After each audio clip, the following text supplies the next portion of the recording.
প্রত্যেক নামাজের পরে তাসবিহ আছে, সুবহানাল্লাহ, আলহামদুলিল্লাহ, আল্লাহু আকবার, এগুলা পড়া সুন্নাত।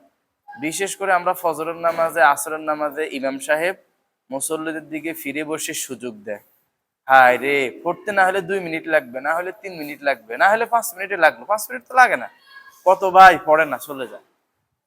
কত ব্যস্ত, কি করব? অনেকের ব্যস্ততা আছে, সবার তো আর ব্যস্ততা নাই।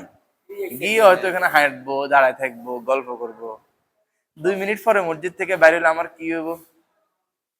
3 মিনিট পরে আমি মসজিদ থেকে বাইরে হলে কি হবে আমার? আমি তাসবিহটা পড়ি, সুবহানাল্লাহ, 33 বার সুবহানাল্লাহ, 33 বার আলহামদুলিল্লাহ, 34 বার আল্লাহু আকবার। পড়তে কয় মিনিট সময় লাগবে আমার? সর্বোচ্চ কয় মিনিট লাগবে? 2 মিনিট বা 3 মিনিট। তারপরেও দেখবেন অনেক ভাই পড়বে না, চলে যায়। অনেক ভাই কি করে? খুব ব্যস্ত, খুব ব্যস্ত। ওরে আল্লাহ, কত ব্যস্ত! এত ব্যস্ত না হয়ে সময় দেওয়ার দরকার। আচ্ছা, তাহলে আসেন, মাসালা 3টা মাসালা আলোচনা করছি কিন্তু। 1 নম্বরে আলোচনা করছি বিতিরের নামাজে। বিতিরের নামাজে অনেকগুলা কেরাত আছে, তো মধ্যে একটা কেরাত হচ্ছে প্রথম রাকাতে ইযা জাআ নাসরুল্লাহ, দ্বিতীয় রাকাতে তাব্বাত ইয়াদা আবি লাহাব, তৃতীয় রাকাতে কুল হুয়াল্লাহ। অন্য অন্য কেরাতও আছে, সহজ কেরাত হচ্ছে এটা। তারপরে দ্বিতীয় মাসালা আলোচনা করছি আমরা ফজরের নামাজের সুন্নাত। প্রথম রাকাতে কুল ইয়া আইয়ুহাল কাফিরুন, দ্বিতীয় রাকাতে কুল হুয়াল্লাহু আহাদ। আর মনে না থাকলে আমল করব কিভাবে? মনে থাকতে হবে। এরপরে আমরা করছি প্রত্যেক সলাতের পরে কয়েকটা আমল আছে। সালাম ফিরানোর পরে কয়েকটা আমল আছে। সালাম ফিরানোর সাথে সাথে সাথে একবার আল্লাহু আকবার, আস্তাগফিরুল্লাহ, আস্তাগফিরুল্লাহ, আস্তাগফিরুল্লাহ, 3 বার। এরপরে আল্লাহুম্মা আনতাস সালাম ওয়া মিনকাস সালাম, তাবারাকতা ইয়া যাল জালালি ওয়াল ইকরাম, এটা পড়া সুন্নাত। এরপরে আয়াতুল কুরসি, আল্লাহু লা ইলাহা, পারেন আপনারা? পারেন আয়াতুল কুরসি? পারেন? আল্লাহু লা ইলাহা ইল্লা হুয়াল হাইয়ুল কাইয়্যুম লা তা'খুযুহু সিনাতুন, এই আয়াতুল কুরসি পড়া সুন্নাত। বুঝতে পারছেন? এরপরে যদি সুন্নাত থাকে সুন্নাত পড়বেন, নচেত যে জায়গাতে যে সালাতে সুন্নাত নাই, তাসবিহ পড়া।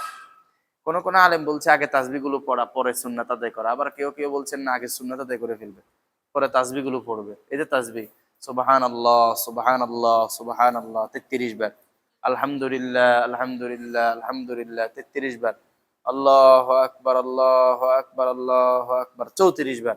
খেয়াল থাকবে? খেয়াল থাকবে ইনশাআল্লাহ। আল্লাহ তাআলা আমাকে সব আপনাদেরকে কবুল করুক, আমিন। সাথে আরো একটা আমল আমরা ওই দিন এতেকাফকারীদেরকে আমরা শিখেছি, আপনারাও শিখে নিতে পারেন। দৈনিক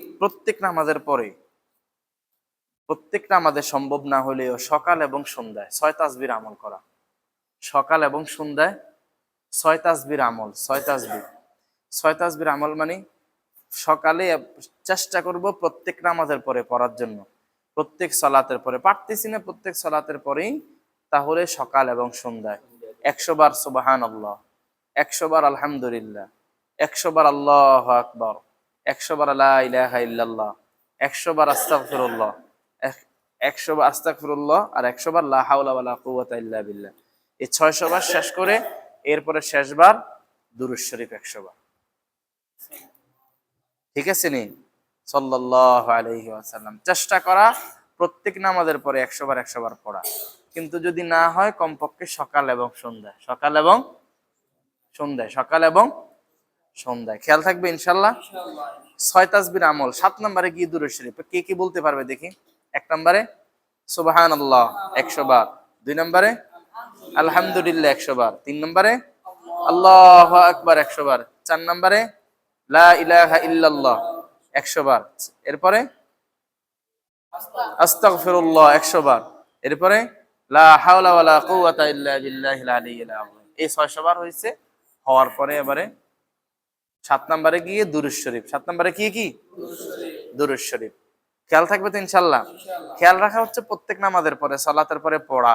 সম্ভব হচ্ছে না, যদি সম্ভব না হয় তাহলে সকাল এবং সন্ধ্যায় পড়া, সকাল এবং সন্ধ্যায় পড়া। এই তাসবির আমলগুলো করব।